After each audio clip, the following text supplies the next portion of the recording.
Tá ansiosa? Tô. Como que trata a ansiedade? Na análise do comportamento. Outro vídeo.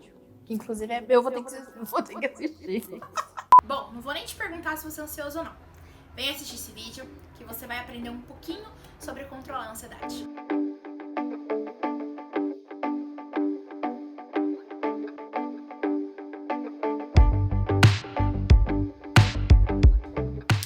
Olá, meus queridos! Tudo bem? Sejam bem-vindos a mais um vídeo de Carol Explica. Hoje vou contar um pouquinho pra vocês sobre Mindfulness. Você já ouviu falar? Os meus clientes já escutaram falar. Mindfulness, na verdade, é uma prática para controle de ansiedade. Então, o vídeo de hoje não vou focar muito em ansiedade. É um outro vídeo que vou fazer outro dia. Se você quiser saber um pouquinho mais sobre os níveis de ansiedade, comenta aqui nos comentários que eu faço. Hoje, então, eu vou falar sobre Mindfulness. Você que não escutou, vou explicar um pouquinho para você.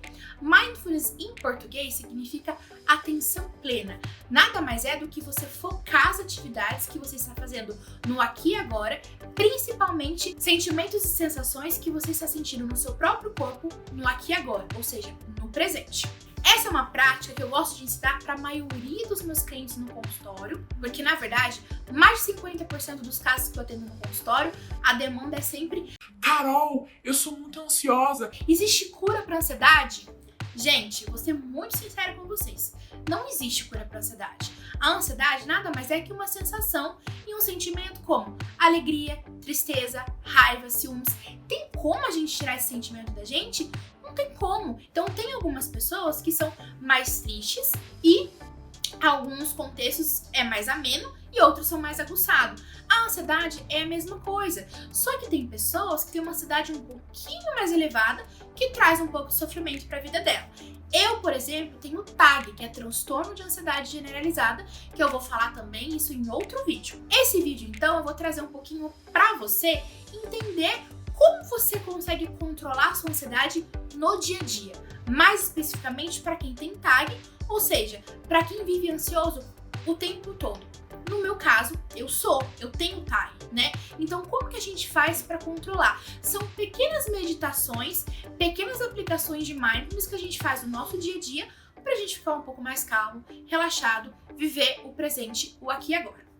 Vou contar então um pouquinho para vocês a história do mindfulness para quem não conhece. Ela, na verdade, surgiu um certo interesse de entender um pouquinho como os Budas lá no Oriente, eles conseguiam praticar a meditação por horas.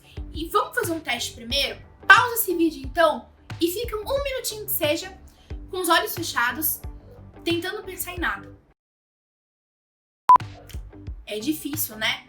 Então, com o Mindfulness, a gente tenta trazer um pouco dessa prática que foi estudada lá por volta de 1970, que teve um grande fundador, o Jon Kabat-Zinn, que ele acabou estudando e desenvolvendo na Universidade de Massachusetts. Tô falando certo? Lá nos Estados Unidos, quando eles tentaram desenvolver um pouco dessa teoria e estudar também um grupo de contracontrole sobre ansiedade e depressão, de tentar colocar em prática, então, esses fundamentos espirituais focados na fé de como a pessoa ela vai acreditar que ela está melhorando através de uma meditação, de um relaxamento, etc.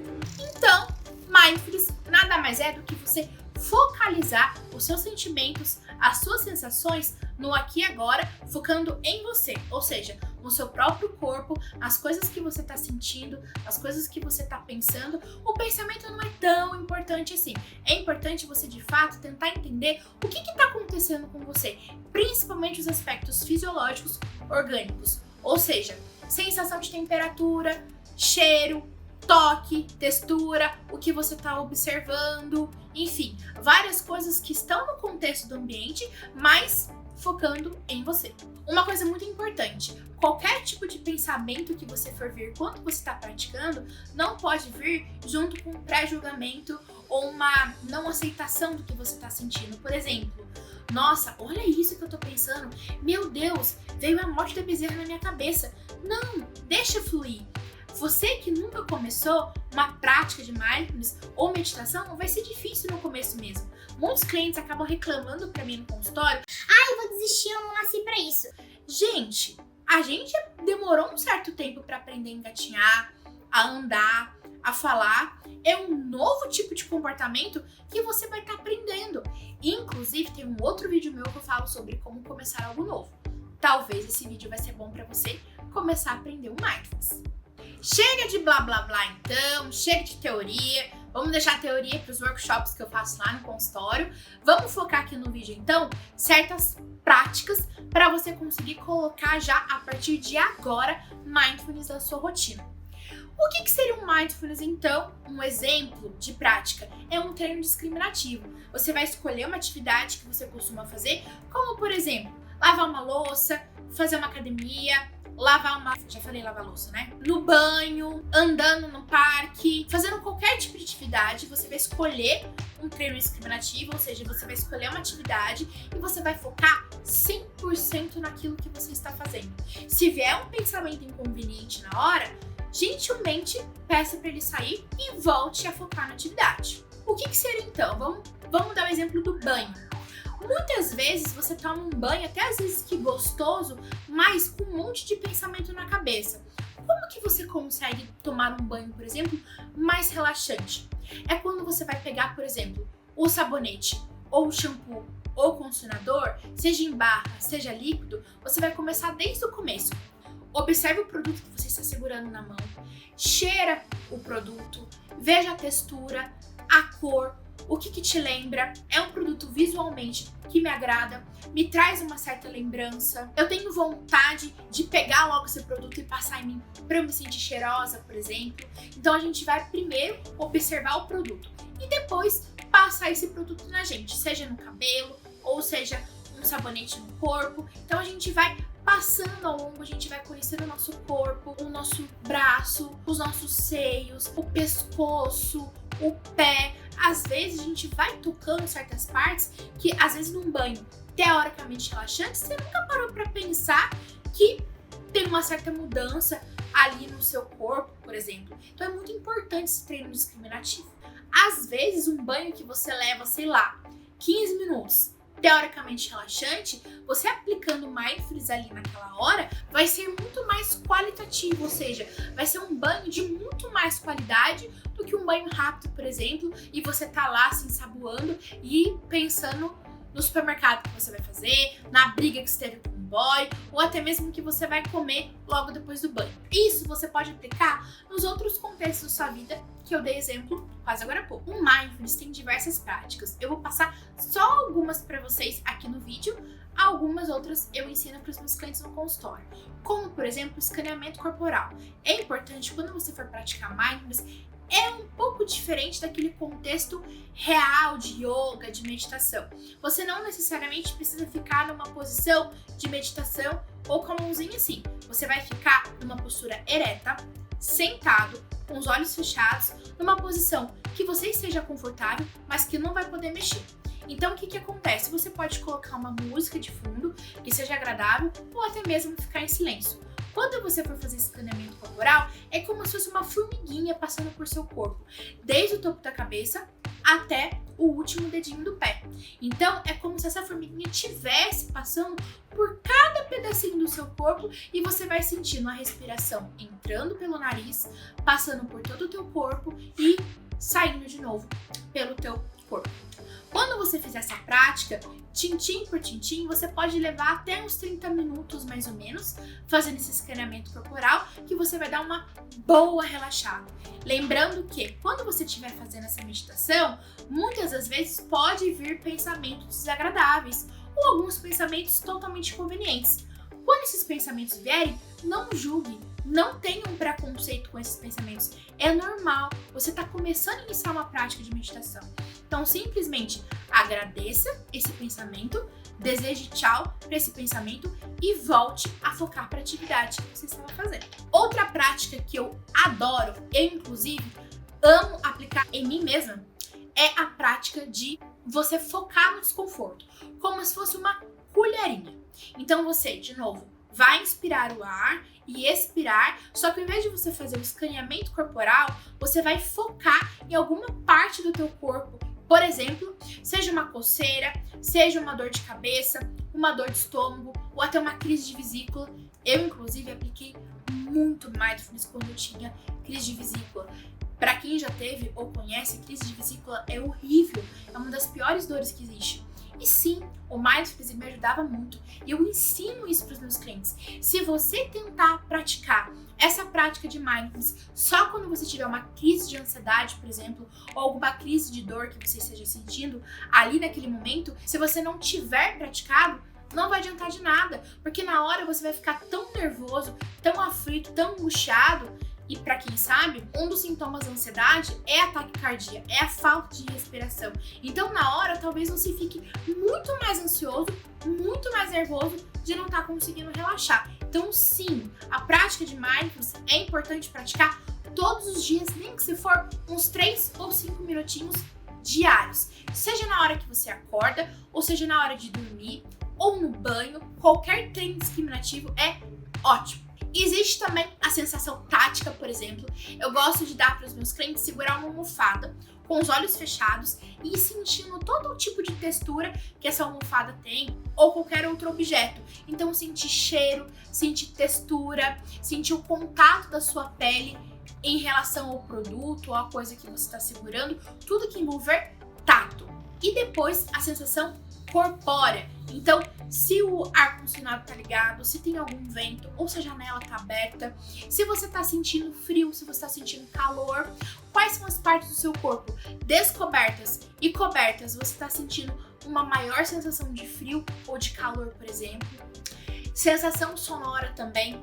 Você pode fazer um treino, por exemplo, dentro do teu carro, né? Ou quando você estiver indo dormir, para tudo que você está fazendo. O que você está escutando? Está escutando o barulhinho do relógio, barulhinho do ventilador, por exemplo, ou do ar-condicionado, algum carro passando na rua, ou até uma goteira. Tem pessoas que relatam nesses treinos de mindfulness movimentos de alguns órgãos dentro do nosso corpo. Então, a partir do nível de intensidade que você vai aumentando dessa prática, dessa vivência de relaxamento e meditação, você vai conseguir entrar em contato cada vez mais com o teu próprio corpo. E quando a gente se conhece, quando a gente se auto-percebe, quando a gente consegue observar os nossos pequenos comportamentos, a gente vai conseguir muito mais observar o comportamento dos outros. Então, se eu tô sentindo que eu tô mais feliz hoje, se eu tô sentindo que eu tô mais inchada, se eu tô sentindo que apareceu alguma mudança no meu corpo, por exemplo, eu também vou conseguir sentir o outro, como, por exemplo, a empatia. Então, quando a gente se coloca no lugar do outro, quando a gente está percebendo que o outro está tendo mudanças de comportamento, a gente consegue identificar, porque, primeiro de tudo, a gente está conseguindo aplicar na gente mesmo. Olha como o mindfulness ele é muito mais profundo do que normalmente as pessoas pensam que é. E uma prática que os meus clientes adoram é a comestível. Na verdade, o que eu gosto de fazer é 2 práticas bem seguidinhas uma da outra. Dá uma coisa que uma pessoa normalmente não gosta, como por exemplo uma uva passa, e depois fazer um treino discriminativo com um bombom, um sonho de valsa. Por exemplo, a pessoa, no caso dos meus clientes, eu gosto de dar um desafio para eles. Comer uma uva passa, sabe aquela pitiquinha? Sim, você comer uma única uva passa por 15 minutos. Difícil, né? Tem muita gente que não gosta, mas algumas pessoas gostam. Então vai depender muito do contexto se você vai gostar muito mais dessa coisa que você vai comer ou não. Então, de novo, a gente vai fazer todo o treino discriminativo. Você vai pegar o produto, vai olhar para esse produto, vai cheirar, vai sentir textura, vai dar uma pequena mordidinha, ver o que saiu na boca. Você vai ver se esse produto mudou de forma dentro da tua boca, entre outras coisas que eu já expliquei no vídeo. Depois que você comeu esse primeiro produto, tenta analisar o que eu senti, o que eu pensei, o que veio nos meus pensamentos nesse momento. Foi agradável? Foi desconfortável? Eu gostei? Eu não gostei? Eu já tive alguma experiência parecida no passado? Isso me remete a alguma lembrança da minha infância, por exemplo? Eu tenho trauma com essa coisa? Tudo isso é importante a gente analisar depois da prática. Durante a prática, a gente vai somente estar no presente aqui e agora. Quando eu dou o bombom de sonho de valsa, os meus clientes adoram e realmente, quem não gosta de chocolate? Eu conheço pouquíssimas pessoas que não gostam. A maioria gosta. Então acaba sendo muito mais fácil você comer um bombom, por exemplo. Então, é difícil sim no começo você demorar para comer um bombom. Mas quando você faz essa prática, um bombom, por exemplo, vai ser muito mais fácil depois quando você parar nesses 15 minutos de intervalo de almoço na sua fábrica, no seu serviço, na sua casa ou até um final de semana com a sua família, de você literalmente parar para comer, parar para saborear. Você sentir a textura do feijão, você sentir a cebola que tá no meio do arroz, você sentir o cheiro, você sentir a mistura de toda a comida dentro da tua boca. E não você comer por comer, e sim você saborear, você ficar satisfeito com uma pequena parcela do que tá dentro do teu prato. Isso também eu gosto de aplicar nos meus clientes que têm distúrbios alimentares, obesidade, anorexia, bulimia, porque faz com que a pessoa ela consiga colocar em prática, né, do mindfulness, por exemplo, em relação à queixa que ela procurou no consultório. Então, não é só para ansiedade. Isso vale também para diversas outras patologias dentro de uma demanda psicoterápica. E por último, deixei para o final, porque na verdade é o principal do mindfulness, é a respiração. Quando você para respirar, sim, você parar para observar a sua respiração, isso faz uma total diferença. Então, em crises de ansiedade, crises de pânico, fobia social, alguma fobia mais específica, qualquer tipo de contexto, quando você parar de fato, rapidinho, 3 minutinhos que seja, você sentar numa postura confortável, ereta, de olhos fechados, com as mãozinhas em cima das coxas, não mexa nessa posição e simplesmente vai observando a sua respiração. Inspira e expira, inspira e expira. Quando você faz esse processo, na verdade, no início você vai perceber que a sua respiração, ela tá acelerada, ela tá inconstante, ela tá afobada, ela tá rápida. E o conceito chave do mindfulness, na verdade, é você literalmente observar a sua respiração. Não é você mudar. Ai meu Deus, agora eu preciso parar e respirar profundamente. Isso é balela, gente. Não mude a sua respiração. Simplesmente observe o jeito que ela está. Porque quando a sua respiração para e pensa, epa, meu dono tá olhando de fato para mim. Aí você vai observando que ele vai entrando numa constância muito maior, ele vai ficando mais estável e você automaticamente vai ficar mais relaxado, vai ficar mais tranquilo. Você está fazendo uma pequena meditação em 3, em 5 minutos. Olha como é mágico. Mas lembrando que não é fácil, realmente. É uma prática que leva tempo. Eu, por exemplo, ainda não consegui atingir no maior nível que tem do mindfulness, porque é prática, gente. É jeito. Não tem como, mas quando a gente vai conseguindo praticar isso dia a dia, grão por grão, a gente de fato vai começando a ficar muito mais tranquilo, muito mais relaxado, focado no aqui e agora. Então você pode fazer mindfulness em qualquer tipo de contexto, esses que eu expliquei no vídeo, e também como, por exemplo, você está indo para o trabalho, começa a perceber, nossa, tem uma padaria nova aqui na esquina, nossa, como as flores elas estão florescendo, tinha uma árvore aqui. Olha, a rota mudou. Quando você muda o trajeto e não fica muito no piloto automático, indo para o seu serviço, por exemplo, ou dando uma caminhada no parque, você vai de fato estar percebendo novos outros contextos, como por exemplo o som, a temperatura corpórea, alguma pedrinha, alguma florzinha que você achou no chão, que você pegou e você fez esse treino discriminativo.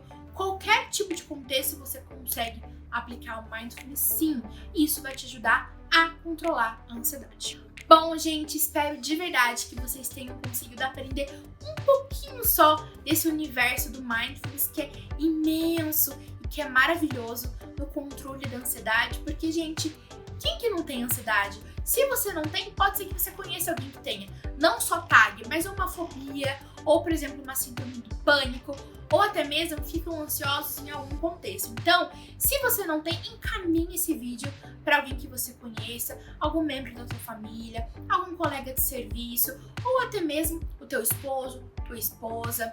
É importante a gente propagar esse conhecimento e às vezes essas técnicas elas são tão simples, elas são tão fáceis que você consegue sim aplicar no seu dia a dia. Então espero que você tenha gostado. Comenta aqui embaixo se você conseguiu fazer essa prática, se você teve dificuldade, qual foi o tanto de tempo que você conseguiu fazer na sua primeira. É difícil, gente, não vou mentir pra vocês, mas como a gente começa alguma coisa, no começo é difícil mesmo, mas vai praticando, não desista de você. Lembrando que não vai existir cura para uma sensação que ela é universal, mas sim a gente consegue controlar de um jeito super fácil, gostoso e que nada mais é do que reconhecido pela ciência. Então, um beijo para vocês e até o próximo vídeo. Nossa, ficou enorme esse vídeo. 26 minutos. Dá 26? Parou de gravar então. Hã? Aqui deu 45. Yeah! Teve graça. Pegadinha. Não teve? Não. Nossa, eu falei tudo. Cri, cri. Cri, cri. Cri, cri.